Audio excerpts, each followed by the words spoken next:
जय मसीह की दोस्तों, आप सभी का फिर से स्वागत है हमारे पीडीजे उद्देश्य चलित यात्रा इस विषय के वीडियो प्रशिक्षण में दोबारा से। हमने अभी तक कुछ कुछ बिंदुओं को देखा है, इस विषय का परिचय देखा है और साथ ही साथ हमने कुछ संकेतों को भी देखा है और इनके माध्यम से हमने समझने का ये प्रयास किया है कि एक स्वस्थ मंडली को बनाने के लिए हमें किन किन बातों का ध्यान रखना चाहिए। और हम अब इस विषय से आगे बढ़ेंगे और कुछ अन्य संकेतों को सीखेंगे और उन्हें समझने का प्रयास करेंगे। तो आपका स्वागत है। मैं आशा करता हूं कि इस वीडियो से आप अपने इस विषय को और अच्छी तरीके से समझ पाएंगे और इसे याद रख पाएंगे। तो मैं थोड़ा सा आपके लिए पुनरावृत्ति कर दूंगा ताकि आपको मालूम हो कि हमने अभी तक क्या क्या देखा था। हमने संकेतों की परिभाषा देखी थी, जिसमें हमने संकेतों के कुछ विवरण भी देखे थे, जिसमें मुकुट का परिचय था, उसके बाद एक पुस्तक के चिन्ह का परिचय था, उसके बाद 2/8 संख्या का चिन्ह था, उसके बाद हमने एक तुला का संकेत देखा था, उसके बाद हमने एक भवन का संकेत देखा था जिसमें 1 2 3 4 5 उद्देश्यों को संतुलित किया गया है। उसके बाद हमने एक हृदय को देखा था जिसके अंदर ये 5 बातें संतुलित की जाती हैं तुला के माध्यम से। उसके बाद हमने एक ग्लोब का चिन्ह देखा था जहाँ पे हमने ये देखा था कि किस तरह से यीशु का एक अनुयायी, एक चेला यीशु को अपने तक सीमित नहीं रखता है, मंडली के चार दीवारी तक भी सीमित नहीं रखता है, लेकिन वह उसे संसार तक ले जाता है और संसार में बांटता है। उसके बाद हमने एक हृदय के बारे में देखना शुरू किया था जिसमें मैं आपको ये बता रहा था कि किस तरह से जिस भी कार्य की शुरुआत हम करते हैं, चाहे सेवकाई की बात जब हम करते हैं, तो ये सर्वप्रथम परमेश्वर के बारे में होना अनिवार्य है।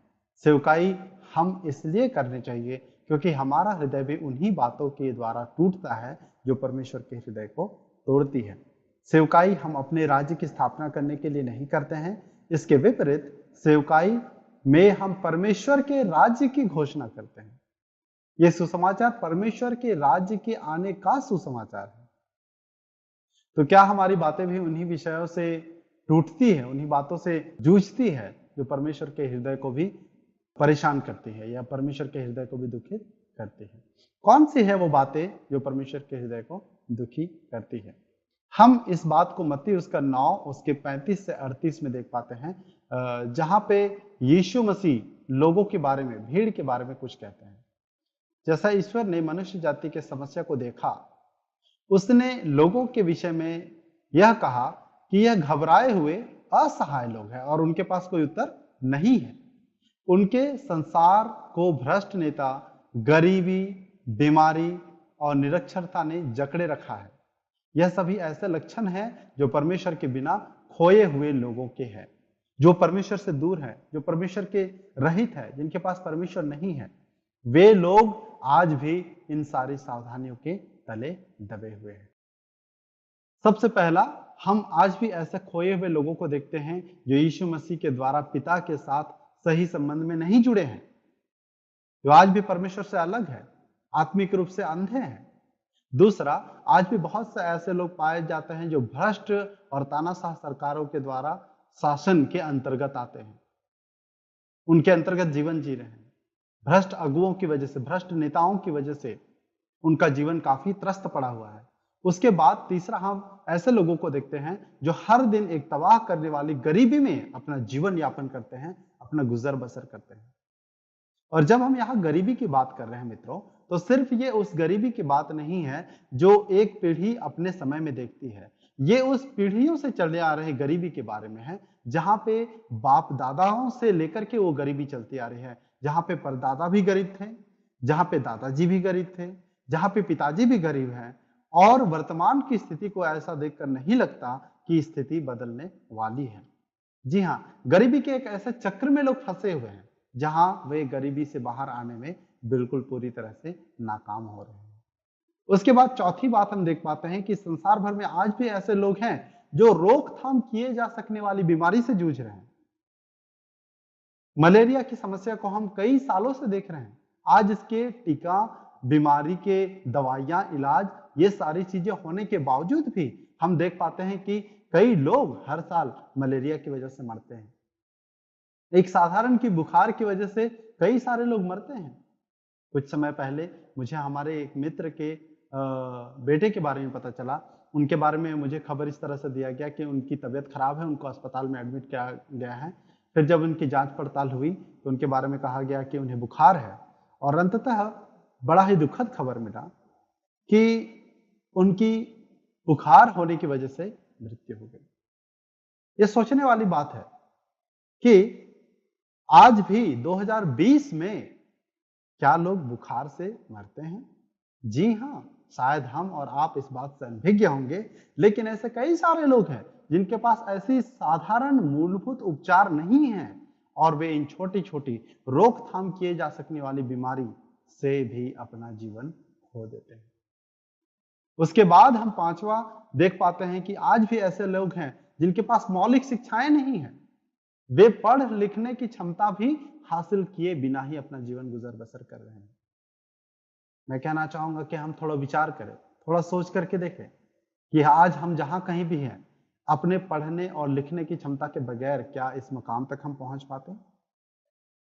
यहां मैं इस बात की समर्थन नहीं कर रहा हूं कि जो पढ़े लिखे हैं वे ही बेहतर हैं।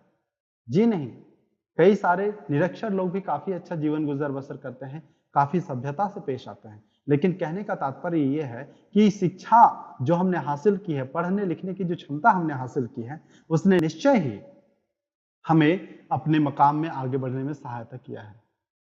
हम अपने जीवन में आगे बढ़ पाए हैं, इसका एक बहुत बड़ा कारण यह है कि हम पढ़ लिख पाए हैं। यदि मैं अपने जीवन के बारे में सोचूं तो यदि मैं पढ़ लिख नहीं पाता तो आज मैं जिस स्थान पर हूं उस स्थान पे कभी नहीं पहुंच पाता। जी हां, लेकिन आज ऐसी ही एक छोटी मूलभूत मौलिक शिक्षा, पढ़ने लिखने की क्षमता के बगैर लाखों करोड़ों लोग रह रहे हैं। ये वो सारी वो बातें हैं जो परमेश्वर के हृदय को दुखित करती है। हम इसे संसार भर में फैले हुए 5 वैश्विक दानव कहते हैं। 5 अलग-अलग समस्याओं का हमने जिक्र किया और इन्हें हम 5 वैश्विक दानव कहते हैं। कौन-कौन से हैं ये बातें? सबसे पहला आत्मिक अंधापन, उसके बाद दूसरा भ्रष्ट अगुवे, तीसरा जबरदस्त गरीबी, उसके बाद चौथा रोकथाम किए जा सकने वाली बीमारियां और पांचवा निरक्षरता। तो ये 5 बातें जब मैं कह रहा हूं, और निरक्षरता और अशिक्षा को कृपया आप उसमें ना उलझे। ये 2 अलग-अलग शब्द है। कई बार हम लोग अशिक्षा और निरक्षरता दोनों को एक साथ जोड़ देते हैं। निरक्षरता कहने का तात्पर्य पढ़ लिख पाने की क्षमता से है। अशिक्षा का संबंध सभ्य व्यवहार करने से है। तो जब हम कहते हैं निरक्षर, उसका मतलब ये नहीं कि वो व्यक्ति अशिक्षित है। शायद वो बहुत ही शिक्षित और सभ्य व्यवहार करने वाला हो, लेकिन उसके पास पढ़ने या लिखने की क्षमता नहीं है, इसलिए हम उन्हें निरक्षर या फिर अन्य शब्द में कहे तो अनपढ़ कहते हैं। वो पढ़ लिख नहीं सकते हैं। तो ये 5 वैश्विक दानव हैं। संसार के किसी भी देश में हम चले जाएं, किसी भी प्रांत में हम चले जाएं, इन समस्याओं को हम निश्चय ही देख पाते हैं। इनसे हम रूबरू होते हैं। हमें बहुत दूर जाने की जरूरत नहीं है इन सारी समस्याओं को देखने के लिए। शायद ये 5 ना हो तो इनमें से कुछ जरूर आपके निकटवर्ती क्षेत्र में पाए जाते हैं। तो हमें सोचने की जरूरत है कि क्या ये सारी बातें हमें परेशान करती हैं, हमें दुखित करती हैं, या फिर बस हमने इसे मान लिया है कि ये यथावत स्थिति है जिनका बदलना हमारे प्रयास से संभव नहीं है। 5 वैश्विक दानव, यीशु खुद इन लोगों के जीवन में परमेश्वर के योजना के खोए हुए पहलुओं का जिक्र करते हैं। वह कहते हैं कि लोगों के साथ ये समस्या इस कारण थी क्योंकि वे चरवाहे बिन भटक रहे थे। मत्ती रचित सुसमाचार उसके 9 के 35 से 38 में इस प्रकार वचन कहता है, यीशु सब नगरों और गांव में फिरता रहा और उनके आराधनालयों में उपदेश करता और राज्य का सुसमाचार प्रचार करता और हर प्रकार की बीमारी और दुर्बलता को दूर करता रहा।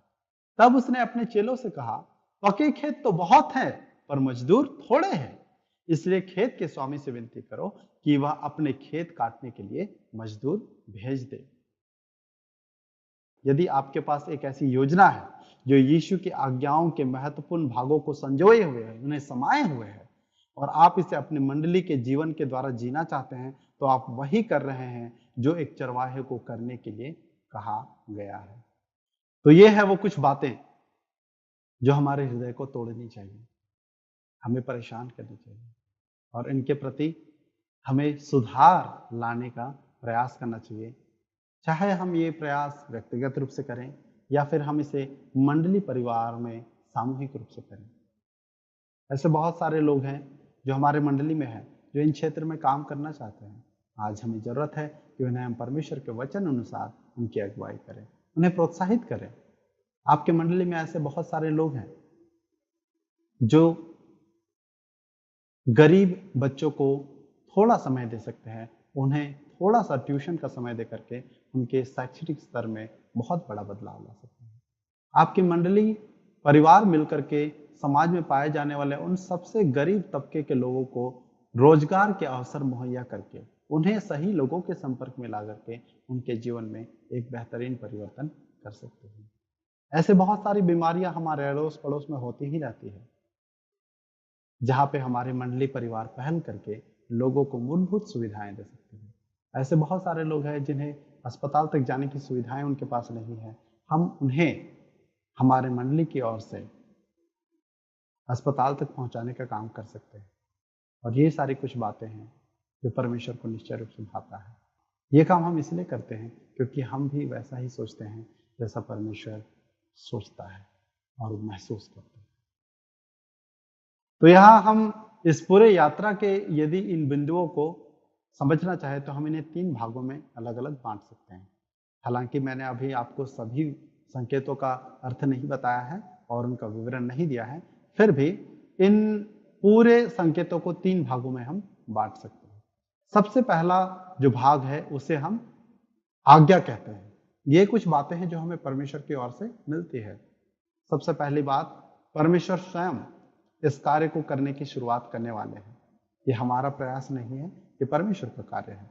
परमेश्वर की बातें जो हम देख पाते हैं वचन में हम क्या देख पाते हैं, क्या आज्ञा प्राप्त करते हैं कि परमेश्वर चाहता है कि हम परमेश्वर से प्रेम करें, अपने पड़ोसी से प्रेम करें, सुसमाचार सुनाएं, लोगों को चेला बनाएं, उन्हें पिता पुत्र पवित्र आत्मा के नाम से जल दीक्षा दें और उन्हें वो सारी बातें मानना सिखाएं जो परमेश्वर ने हमें सिखाया है।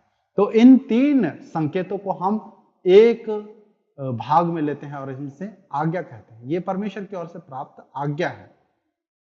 तो पहले भाग में परमेश्वर का वचन है, फिर 2 मुख्य परिच्छेद है और फिर तीसरा ये 5 उद्देश्य है जो हमें 2 मुख्य परिच्छेद में से मिलता है।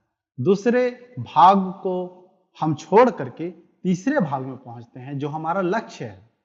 और हमारा लक्ष्य क्या है? एक ऐसे मंडली का निर्माण करना या अगुवाई करना, संचालन करना जो स्वस्थ है। और उसके स्वस्थ होने को हम कैसे माप सकते हैं कि उसमें सभी उद्देश्यों को सही रीति से संतुलित किया गया है। उसके बाद जब हम इस प्रकार के मंडली को बनाने के लिए प्रति समर्पित होते हैं तो हम ऐसे चेलों को बनते हुए देख पाते हैं जो स्वयं स्वस्थ होते हैं, संतुलित होते हैं।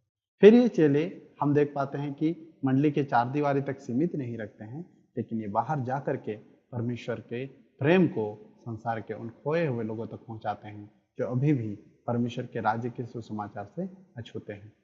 इन सारे कार्यों को करने के परिणाम स्वरूप फिर से हम लक्ष्य में भी परमेश्वर के उस मुकुट के चिन्ह को देख पाते हैं, जहां पे इन सारे कामों के होने के परिणाम स्वरूप परमेश्वर के नाम की महिमा होती है।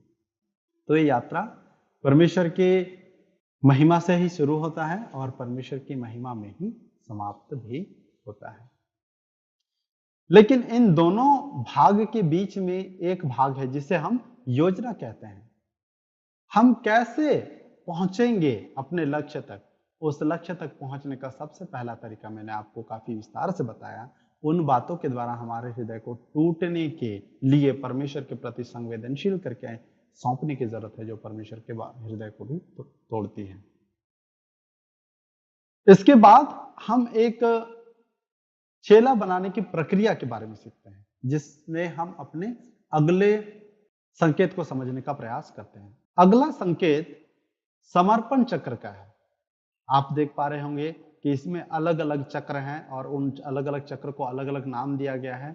और इस समर्पण के चक्र को समझना बहुत ही जरूरी है, क्योंकि ये समर्पण का चक्र हमें अन्य प्रकार की मंडलियों से अलग करता है। संसार में अलग अलग प्रकार के लोग हैं और रिक वॉरेन इस प्रकार से कहते हैं कि अलग अलग प्रकार के लोगों के कारण अलग अलग प्रकार की मंडलियां होती हैं। तो जिस प्रकार के मंडली बनाने के प्रति हम समर्पित हैं, हम उसे उद्देश्य चलित मंडली या उद्देश्य चलित कलीसिया कहते हैं।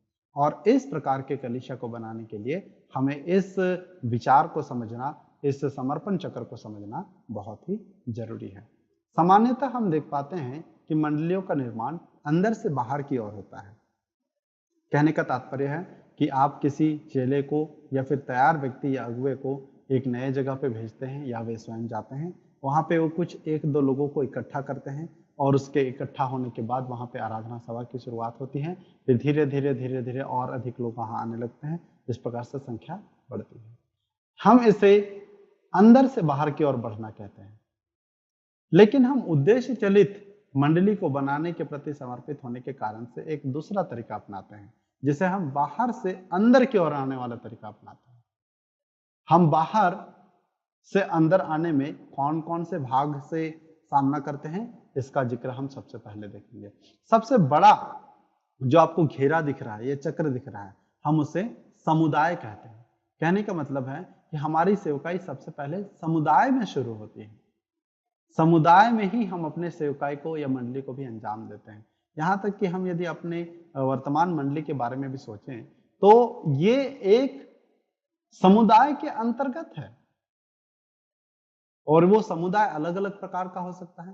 वो समुदाय शायद लोगों के जन समूह के द्वारा उसका परिभाषा होती है, या फिर जगह के आधार पर उसकी परिभाषा हो सकती है, या पेशे के आधार पर उसकी परिभाषा हो सकती है, लेकिन वो है तो एक समुदाय के अंतर्गत ही। समुदाय के बाद हम थोड़े छोटे समूह को जो देखने का प्रयास करते हैं उसे हम भीड़ कहते हैं।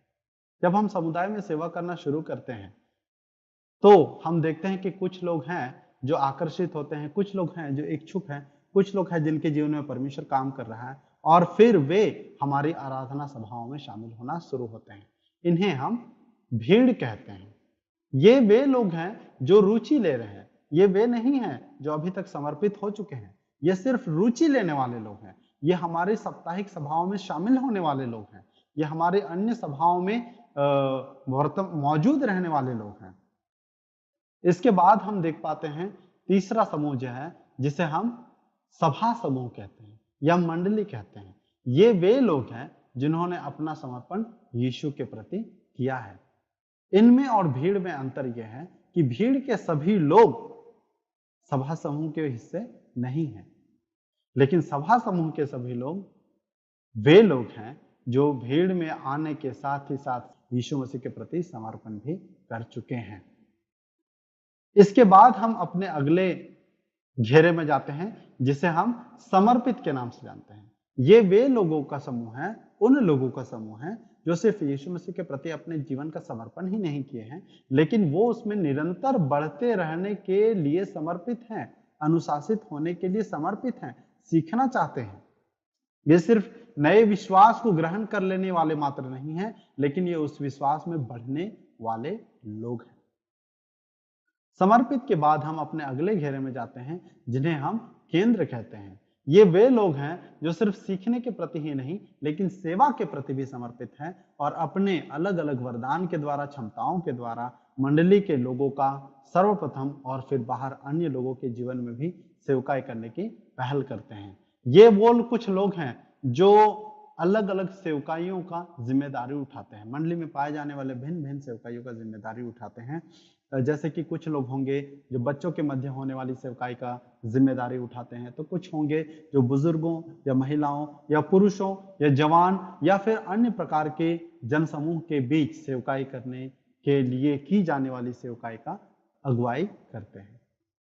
हम इन्हें केंद्र कहते हैं। तो आप देख पा रहे होंगे कि किस तरह से ये जो सिलसिला है, ये अंदर से बाहर की ओर नहीं, लेकिन ये बाहर से अंदर की ओर, अर्थात हम शुरुआत समाज में करते हैं, फिर हम भीड़ में आते हैं, फिर हम सभा समूह में तब्दील होते हैं, फिर हम समर्पित होते हैं और समर्पित होने के बाद हम केंद्र में शामिल होते हैं। केंद्र में शामिल होना मात्र ही पर्याप्त नहीं है। वे लोग जो केंद्र में कुछ समय तक रह रहते हैं, कुछ समय के बाद वे आदेशित में तब्दील होकर के एक नए क्षेत्र में सेवा करना चाहते हैं और फिर हम उन्हें अपने सारे सहयोग और प्रार्थना के साथ मुक्त करते हैं। तो ये है 5 अलग अलग चक्र, समर्पण चक्र, जिसे हम समझने का प्रयास कर रहे थे। इन सभी चक्र के बारे में थोड़ा और विस्तार से मैं आपको बताऊंगा। समर्पण चक्रों का संक्षेपण। सबसे पहला समुदाय। जो लोग कभी कभार आपके मंडली के आसपास रहते हैं, जो आपके रविवार सभा में कभी कभार या कभी नहीं या निरंतर शामिल होते हैं, हम इन्हें समुदाय कहते हैं। इन लोगों की कोई विशेष रुचि नहीं होते हैं, लेकिन वो हमारे प्रभाव के, हमारे पहुंच के क्षेत्र के अंतर्गत रहते हैं। दूसरा, भीड़। वे लोग जो नित्य आपकी मंडली पर शामिल होते हैं, लेकिन उन्होंने उद्धार प्राप्त नहीं किया है। तीसरा समूह, मंडली, जो यीशु मसीह और आपके मंडली परिवार में सदस्यता के प्रति समर्पित है। ध्यान देने वाली बात यहां है कि वो परमेश्वर और परमेश्वर के स्थानीय परिवार के प्रति भी समर्पित है। उसके बाद हम अपने अगले घेरे को देखते हैं, जिसे हम समर्पित कहते हैं। वह सदस्य जो आत्मिक रूप से परिपक्व होने के विषय में गंभीर हैं या आत्मिक अनुशासन सीखने के बारे में गंभीर हैं। आप देख पाते होंगे कि सभी लोगों के शिष्यता का स्तर एक जैसे नहीं होता है। कुछ लोग होते हैं जो सीखने में काफी इच्छुक होते हैं, तो अन्य होते हैं जो काफी समय से सीखने के प्रति बिल्कुल भी तत्पर नहीं होते हैं। तो इस समूह को हम समर्पित कहते हैं। इसके बाद अगला जो हमारा समूह है उसे हम केंद्र कहते हैं। क्या है ये केंद्र? सदस्य जो सेवा में सक्रिय हैं और अपनी मंडली में योगदान दे रहे हैं। सिर्फ मंच पे खड़े होकर के ही नहीं, सिर्फ आराधना दल में शामिल होकर के ही नहीं, लेकिन मंडली में दिखाई पड़ने वाले किसी भी जरूरत को अंजाम देने के द्वारा योगदान दे रहे हैं। वो व्यक्ति जो लोगों का अभिवादन करता है, वो भी एक योगदान दे रहा है। वो व्यक्ति जो आने वाले लोगों के फोन नंबर लेता है या उन्हें पानी पिलाता है या उन्हें चाय पिलाता है, उनके हालचाल जानता है, वो भी सहयोग देने वाला व्यक्ति है। इसके बाद हम आदेशित चक्र को देखते हैं। क्या है आदेशित चक्र? सदस्य जो अपने समर्पण मंडली के चार दीवारी के बाहर जाने के लिए करते हैं और दूसरों के साथ यीशु का प्रेम, शुभ संदेश बताने के लिए करते हैं। ये सिर्फ मंडली तक ही सीमित नहीं रहना चाहते हैं, लेकिन मंडली से बाहर जाकर के लोगों के मध्य परमेश्वर के प्रेम और परमेश्वर के राज्य के सुसमाचार को बताने के लिए तत्पर रहते हैं। अब हम समर्पण चक्र का संक्षेपण करेंगे और उन्हें समझने का फिर से प्रयास करेंगे। समुदाय सबसे बड़ी संख्या है जिनके मध्य आप सेवा कर सकते हैं। यह मेरे मंडली का लक्ष्य सभा है। मत्ती 9 में यीशु कहते हैं, सभी नगरों को चरवाहे की आवश्यकता है। आपके मंडली में आप सभी इकट्ठा होकर अपने समुदाय तक पहुंच सकते हैं। सोचने का कोशिश कीजिए, प्रयास कीजिए कि क्या आप अपने उस पूरे समुदाय में हर लोग तक पहुंच पाए हैं, हर परिवार तक पहुंच पाए हैं जहां आपकी मंडली है, संचालन होता है उसका। हम शायद एक परिवार के रूप में वहां पहुंच सकते हैं सभी लोगों तक।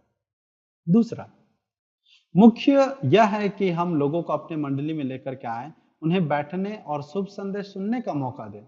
जब कोई हमारे मंडली में आराधना सभा का अनुभव करते आता है, तब वह हमारे भीड़ में शामिल हो गया है। हम लोगों को आमंत्रित करें कि वह हमारे मंडली सभा में आए। यहां एक ध्यान देने वाली बात यह भी है कि शायद कुछ लोग ऐसे होंगे जो सुनने के प्रति समर्पित हैं, सुनना चाहते हैं, लेकिन वो मंडली में नहीं आना चाहते हैं। तो आपको उन्हें जबरदस्ती अपने मंडली तक लेकर के आना अनिवार्य नहीं है। हालांकि आपको उन्हें आमंत्रित करना चाहिए और ये समझने का प्रयास करना चाहिए कि वे आए और सामूहिक आराधना को वे देख सके कि किस तरह से हम परमेश्वर की आराधना करते हैं। लेकिन यदि वे आपके आमंत्रण के बाद भी नहीं आते हैं, तो फिर आप उन्हें समर्पित नहीं होना समझ करके उन्हें छोड़े नहीं। आप उनसे फिर भी मिले। हो सकता है वे अपने इस उद्देश्य चलित यात्रा में मंडली के चार दीवारी के बाहर ही रह करके बढ़ते चले जाएं, या फिर एक अन्य प्रकार के मंडली का ही निर्माण हो। वे लोग जो साप्ताहिक रूप से पारंपरिक मंडलीय सभा में शामिल ना हो। इस बात को भी हम ध्यान में रखें। इसके बाद जब व्यक्ति एक बार मंडली में आता है और शुभ संदेश सुनता है और आराधना का अनुभव करता है, तब हम उन्हें प्रोत्साहित करते हैं कि वह यीशु को अपने उद्धारकर्ता के रूप में ग्रहण करे और मंडली परिवार से जुड़ जाए। वे अब उस चक्र का हिस्सा बन जाते हैं जिसे हम सभा समूह कहते हैं। ये उस दहलीज को लांघते हैं, पार करते हैं, उस सीमा को पार करते हैं। क्या है वो सीमा? कि मैं अपना जीवन यीशु को सौंपता हूं। अब से मैं यीशु को अपना प्रभु मानता हूं और मैं साथ ही साथ इस परिवार के प्रति भी समर्पित हूं। जब वे इस अंगीकार को कर लेते हैं, फिर अब वे सभा समूह का अंग बन जाते हैं। उसके बाद अगला चक्र, फिर वे अगला कदम लेते हैं।